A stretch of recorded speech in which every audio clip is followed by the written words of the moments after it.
welcome back to Good Evening KU. And this is actually our final show of this semester. I'm Connor Doan. I'm Avery Balderston. And we've experienced a lot. We've laughed, we've cried.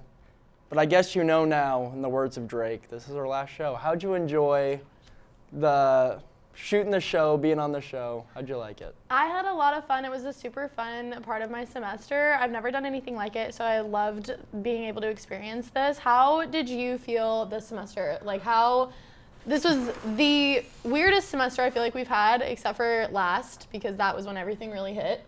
But how did this semester treat you? It was different for sure.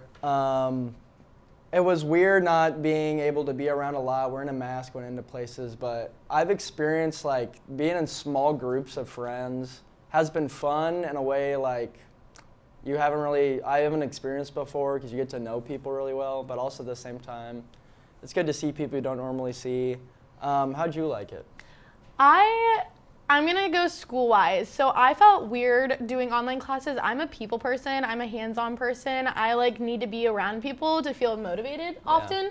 So when I'm in a class and I see everybody else working, it motivates me to make sure that I'm getting my stuff done. Yeah. So when I wake up in the morning and I just sit in my bed or at my desk or whatever and I'm doing Zoom classes, it feels weird because I know that I feel like I'm just by myself and everybody else also looks unmotivated because it's just not as normal. Yeah. So it wasn't terrible because my professors were extremely helpful and I still did have a few in-person classes, but I was very thankful that my professors were so willing to be so helpful instead of getting upset if I needed help or anything.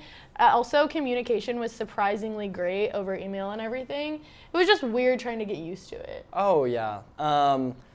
It was always weird not knowing when to turn the camera on a Zoom or turn the camera off, or if it was required or not.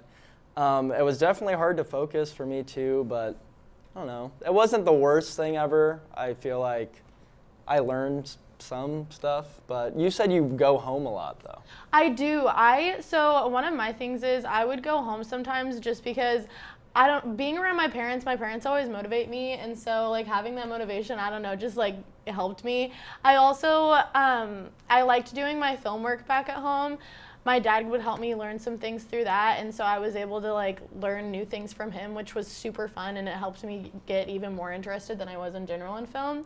So that was super fun for me. I liked doing that, but also I would just chill at home and work on my assignments too. I would go back and forth. Fun fact for viewers, this is a part of a class where we also have to shoot videos. What was your favorite video that you had to put together? My favorite video was my how-to video because it taught me how to find graphics this semester. Yeah. And so, which was super fun because I never thought that I would get into film, and this semester helped me learn what I wanted to do in the future. So that was super fun. What was your favorite video? Well, speaking of the how-to, I accidentally made mine 9 minutes long, which you weren't supposed to do. That was really bad. But I did that. Which it was supposed to be 3. It's supposed to be 3. I screwed up. It's okay. You learn. You learn in this class. That's the key thing. I did an interview. That was fun. Talked to my bud. That was super fun. I did your interview video. Yeah. But, so what? Go ahead. I'm so sorry. What was your major this semester? I am strategic communications. So am I. Little minor? You got a minor? I have a minor that's film. Oh, I'm business. Oh, so how was that online? Accounting is a rough class. I have heard. I don't see that a career field. I'm not going to be an accountant one day. So it was hard to really motivate myself to do that, but equity, assets, things you need to know. But were your journalism professors helpful? Oh, yeah. Had Carrie Benson. I was in person for that, and that was always a fun lecture to go to. She's the best. She's the best. 304, which is another journalism class. That was kind of weird online. But overall, give it a 7.5 semester. What would you give this semester 1 out of 10?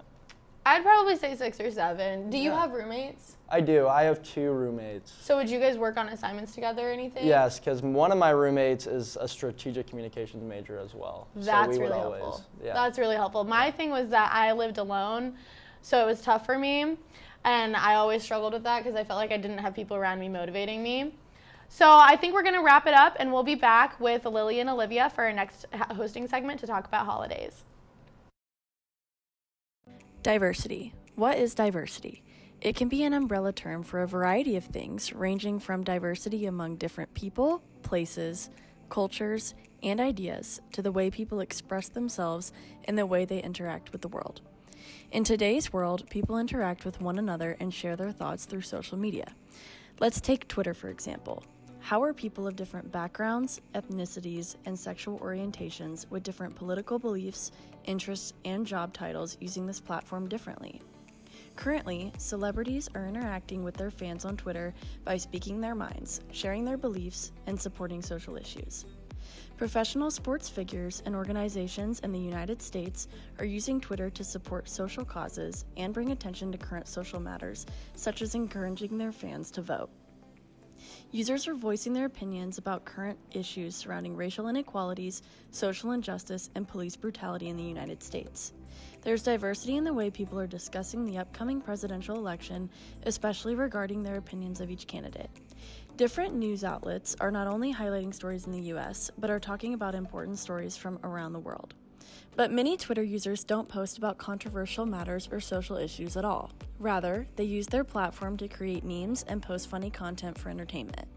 While many topics going around this app involve social issues and political opinions, Twitter creates a space where people can pull together collections of diverse thoughts, comments, opinions, goals, and even a little humor too. So how can we use this platform to express our differences? More importantly, how can we use it to learn from each other's differences today? Hi everyone, and welcome back to Good Evening KU. I'm Lily. And I'm Olivia. So we're in our last week basically. Next week is like our stop week, I guess you would say. And we're going into Thanksgiving. Like, how are you feeling about that? Do you have any like specific plans you're gonna do with family or friends? Yeah, so this year I'm actually going to Florida with my immediate family just because my extended family didn't want to all get together and put people at risk. So that will be fun and different. Kind of sad to not be with your whole family on this holiday. But what about you? I'm doing something like similar. I'm gonna just be with, I think, my immediate family. My older sister's coming back at the same time I am, so we don't want to rush into Thanksgiving like with a big family. With us coming back home from college, because we have been around a lot of new people, and we don't want to put like our grandparents at risk, I would say. Talking about Thanksgiving, do you have like any specific favorite food that you like? Mine is for sure mashed potatoes. Oh, okay, that's mine too. Really? I have to do the gravy on top with like not a lot, just a little bit, and makes it like really good. I'm a really picky and plain eater, so I actually don't like gravy Oh, on mine. got you. Do you do turkey every year? My family kind of does it different, like we switch it up. We have a really big family, so we do a turkey and a ham. Okay, Yeah, we I'm more do of a turkey one year and then ham the next year, so. Okay. What about the other Thanksgiving sides? Do you like stuffing or any of that? I don't like stuffing at all. No, me Not either. my favorite dish. I could go with the cornbread, but I just keep it simple, I guess. Yeah. Where will you be spending break this year? So I'll be home until probably the end of November. It just depends if I get a job or not, because I mean, that's important, but with everything closing down because COVID cases are rising, that's always something that may not happen. So if I don't get a job, when I come back home, my family decided that we're going to take a long vacation up north Wisconsin, Eagle River, and rent out a cabin for a while and just enjoy like the winter up there. How about you? That will be really fun. I will probably split my time between Lawrence and Kansas City, where I'm from, because I live here in Lawrence, but I have a job in Kansas City. So it'll kind of just depend. I think, honestly, I'll be around people more if I'm there because I'll have my family, and actually all of my roommates are out of state. So instead of being alone here, I'll probably spend most of my time there. What do you do? Like, what's your job in Kansas City? I actually work at Nordstrom in their holiday shop, so I actually wrap gifts. That is so fun. Yeah, it's pretty fun. Talking about December, in recent news, the KU basketball team actually came out with something interesting. They're selling fan cutouts to have them be placed in Allen Fieldhouse. They're $62 because they have like 62 championship titles. And I thought that was interesting. I guess it's kind of fun since none of us will probably be on campus like to watch the first game at the end of December, and like being in person is like still up in the air too. So do you think you'll purchase one? I don't know if that's something that I would be interested in. What about you? I don't think so. A little too pricey for me, but Yeah. I at least hope to get to a game like if we come back in January. Do you think we'll come back? I don't know. That's been something that I've been wondering too, because my sister is a high schooler in Kansas City, and my mom teaches at a Kansas City school district, and some of the school districts back there are thinking about not going back with rising cases and just the risk. And so that makes me kind of wonder if some of them are already thinking about not coming back. I wonder where that puts us. Yeah, I'm from like the Chicago, Illinois area. I'm in a suburb, and actually Chicago got placed on a stay-at-home order already today wow. for 30 days. So I feel like I'm not too far behind from that. So it'll be interesting to see where we are coming into the next year, but hopefully 2021 is a better year. I hope Well, I think that's it for right now. We'll go into a commercial break and keep watching, and Avery will be back to read the news.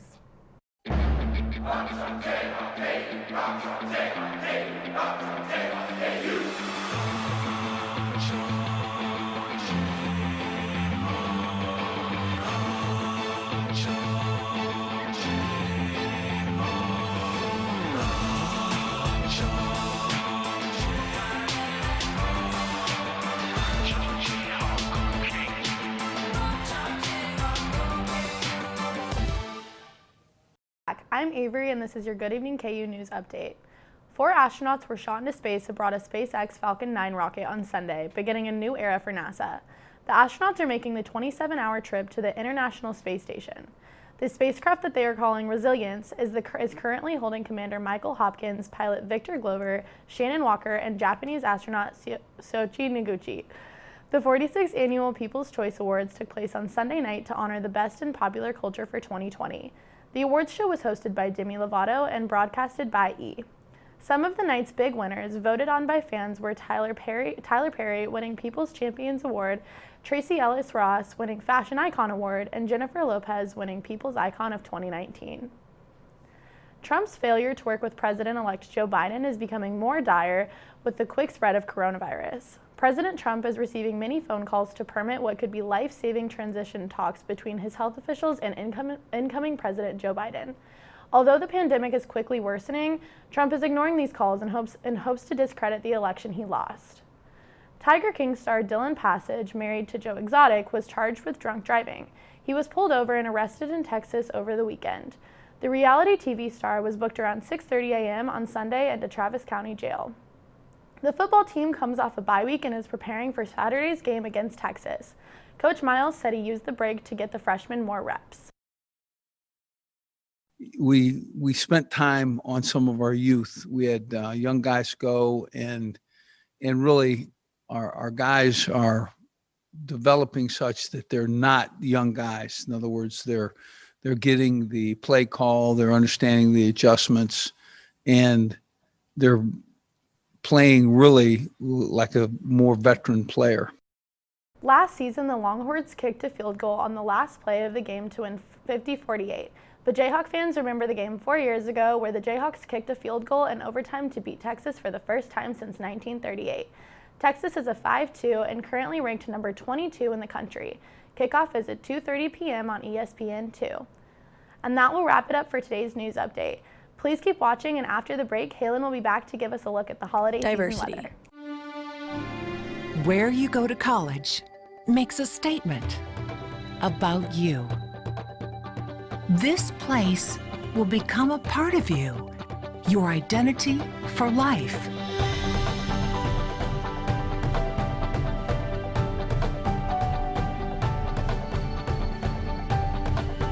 The University of Kansas, a great place to be you. Good evening, Jayhawks. My name is Halen Woolheit, and I'm here with your Monday evening weather forecast for this evening. Taking a look outside right now, we are currently sitting at a high of 67 degrees with mostly sunny skies and slight winds from the northwest at 12 to 14 miles per hour. So feeling pretty nice outside. Again, here's current radar showing us not much going on. We do have a dry line that is coming through our area, so this is keeping us dry for the most part. And that northwest wind is coming through our area as well, but not a lot going on. here is our hour by hour evening planner, and as we can see, we're going to be at 55 degrees at 6 p.m. and then dropping down to about 42 degrees at 9 p.m. and the winds are pretty much staying constant throughout the night. But we are going to be continuing dropping down to about 30 degrees for the night, feeling a lot more colder. But not much going on, pretty clear skies, pretty clear conditions. So if you're planning on being out tonight, might want to wear a heavier coat, and especially if you're going to be out watching for the Leonid meteor shower that is going to be on for later tonight and into early tomorrow morning. So definitely, you might want to catch that if you can, but it is going to be pretty cold, so definitely might want to wear a coat for that. But looking for tomorrow, though, we are going to be sitting at 62 degrees with mild conditions and calm winds. Again, from the east-southeast at 7 to 13 miles per hour. So pretty nice day going for us. And we're going to be seeing these kind of conditions for probably the rest of the week. As you can see, we're going to be starting to climb up from the 60s to about a high of 73 on Thursday. And we're going to be seeing some windy conditions, maybe gusts up to 30 miles per hour for Wednesday and Thursday. But once that wind starts to blow through, we're going to be coming down to about normal wind speeds at Friday. And then going into the weekend, we're going to be having some rain coming in through our area and dropping us down to about 54 degrees on Sunday and 44 for Monday. Now, it's on everybody's mind, what's the weather going to be for the holidays? Well, I can tell you this, not a lot's going to be going on. We are going to be feeling a little bit on the warmer side for a majority of the United States. Definitely feeling more warmer towards the south, but most of the Midwest is experiencing above normal temperatures for this time of the year. Some below normal temperatures up northwest, but pretty warm for the most part. And for precipitation, don't see a lot of big storms coming through this time of the year. So I don't see a whole lot for travel interruptions, but maybe if you're going to be planning on going to the east, maybe watch for some rain showers or there could be some pop-ups of storms here and there. But for the most part, for most of the Midwest, we're going to be pretty dry for the most part, which, I mean, it's not that bad, but pretty good travel conditions for the most part. That is all I have for this evening. Thank you so much for watching us on Good Evening KU. This is our last show, so we're going to be back next year in 2021.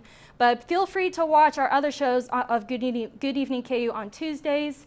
And we thank you again for watching, and we hope you have a safe and happy holidays. Thank you.